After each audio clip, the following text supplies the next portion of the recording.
Magandang araw mga ka-journey. Nandito tayo ngayon sa taas para sa paggawa natin ng bubong ng ating CR. Then, nailagay na rin natin yung poste natin para sa ating kusina. Diretso po natin ito hanggang dun sa kusina natin. So, ang CR is katabi niya yung kitchen na tinatawag. Isang bubungan na lang para makatipid din tayo ng cost. So, gumamit na lang tayo ng PVC para doon sa ating poste. Tapos hindi na natin tatanggalin yung PVC. Magseserve na lang siya as patibay dun sa ating poste. Ilagyan din natin siya ng bakal.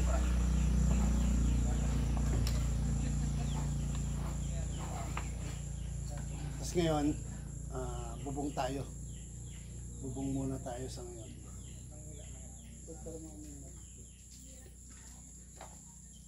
Bubong muna tayo.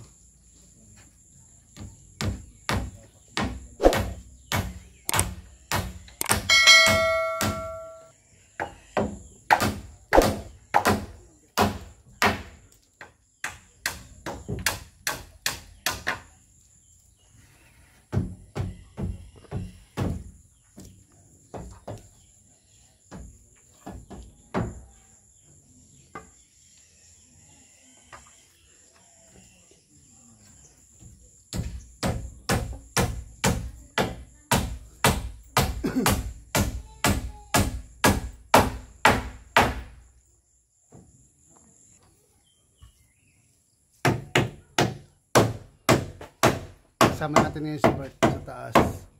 Kanina si Uto yung kasama natin. Ayan si Bert naman.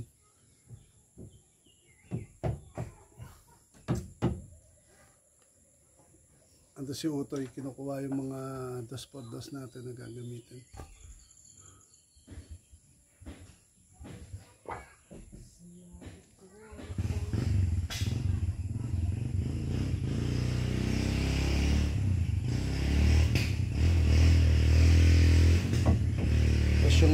Yun ang ating bintana. Tapos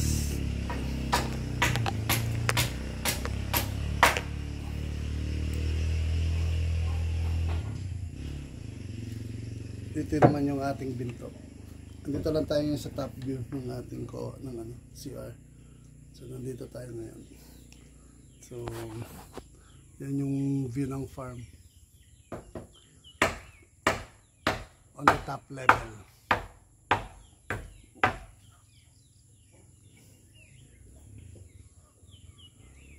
Tapos yun yung ating bagong saging na lumabas. Tapos ito ang ating kapitbahay. Yung Poso Negro pala, nalagay na natin yung takip. So, kompleto na tayo sa Poso Negro. May takip na. Tapos, lalagariin na lang natin yung yung dalawang pipe doon na panghigop natin kung sakaling mapuno or sakaling magkaroon ng aberya. Tapos, itong Poso Negro saka yung side ng ating yung dingding ng ating CR, ano na lang natin yan, sisimento na lang natin para magamit natin in future use kung ano man yung magagawa natin.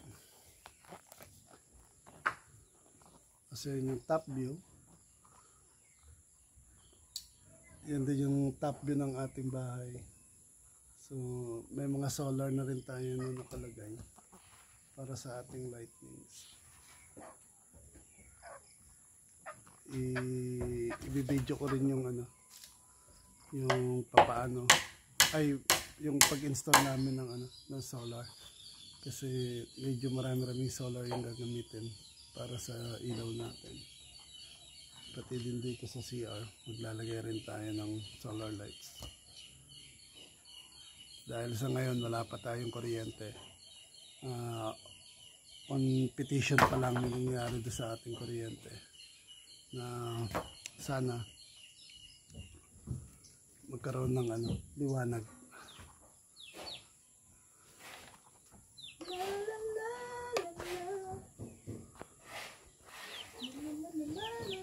So ito naman yung ating kapitbahay.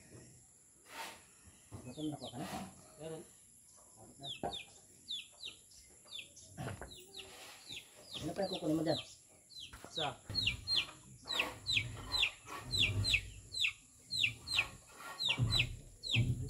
Ito ganito. Okay lang yun to. Tingnan ko. Baliktad din mo. Kaya ko baliktad. Yan, pwedeng ganyan. Ganito na lang. Yan. Yan. Pag ganyan o, nakatungo. Ganito na lang. Tungo. Tungo. Alin ang tungo ito? Yung kagani na puntis to. Ganyan. Yan. Ano? Okay to. Okay. Sige, pangit kasi na ito. Ito eh. Ang galing bro.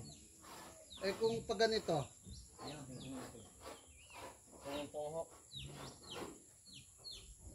Yan. Hindi pa napako naman eh. Di na naman bro. Pagka nadiinan ng ganyan. Sa gitna? Pwede na. Yun na lang. Kasi pangit yung pakuan doon ng yero. Pwede.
Mga ka-journey, nababungan na natin yung ating kusina.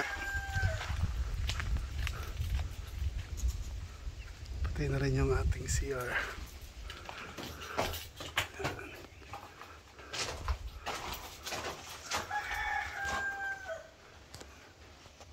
Hindi na natin nalagyan ng insulator. Paglagay na lang ng kisame, saka natin lalagay insulator.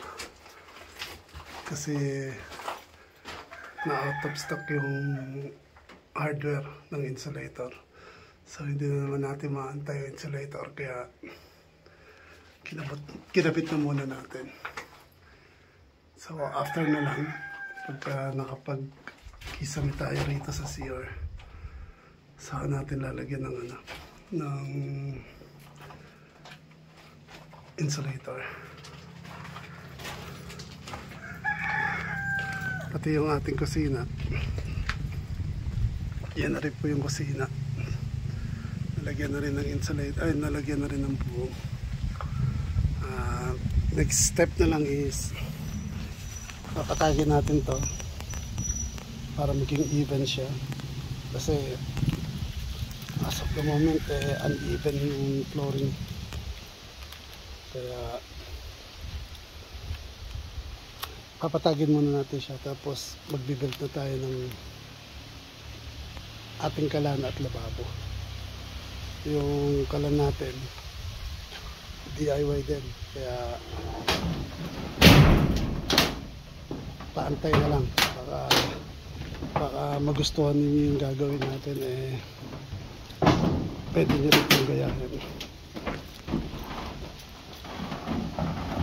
So next step, since tapos na natin yung bubong, flooring na lang, ipapatag natin to.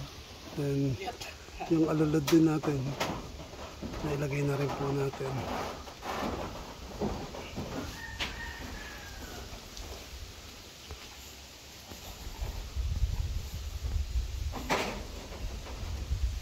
Kaya tapos next, papatagin natin to, then palitan din ang ating CR para ma-complete siya. Tapos